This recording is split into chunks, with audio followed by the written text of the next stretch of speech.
Amik Bina Sriwijaya dan Akademi Bahasa Asing Bina Insan Indonesia Palembang tahun akademik 2016-2017 mengadakan yudisium di kampus Amik Binas Kamis 20 Oktober 2016. Hadir dalam acara Ketua Pembina Amik Bina Sriwijaya Palembang, Irian Nasri, Ketua Yayasan serta jajaran Direksi Amik Bina Sriwijaya Palembang. Sebanyak 303 mahasiswa yang terdiri dari 257 mahasiswa dari jurusan Manajemen Informatika, 25 mahasiswa Ilmu Komputer, dan 21 mahasiswa Bahasa Asing dan Pariwisata mengikuti kegiatan ini. Menurut Ibnu Akil, Direktur Amik Bina Sriwijaya Palembang, kedepannya alumni Bina Sriwijaya Palembang dapat berkiprah di tengah masyarakat khususnya di bidang teknologi informasi dan pariwisata, serta para alumni dapat menjadi pelopor di setiap bidang kerja, serta dapat menjadi wirausaha muda.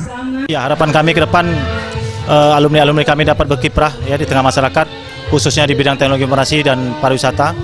Dan kami juga mengharapkan kepada seluruh alumni kami untuk dapat nanti menjadi pelopor ya di setiap bidang kerja, khususnya di teknologi informasi, dan juga mereka diharapkan dapat menjadi wirausaha muda nantinya yang berhubungan dengan teknologi informasi. Dalam acara yudisium sekaligus dilakukan pemilihan ketua ikatan alumni untuk setiap angkatan. Salah satunya Ade Dwi Setiadi yang terpilih sebagai ketua ikatan alumni.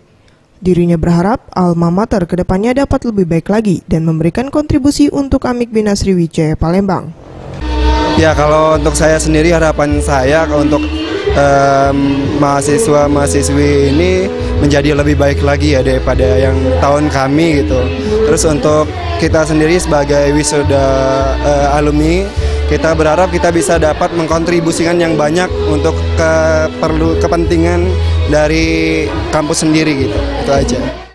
Setelah prosesi acara yudisium, selanjutnya para mahasiswa akan diwisuda pada Sabtu 22 Oktober 2016. Meggy Handayani, Anugrah Sandi Pratama, Sriwijaya TV.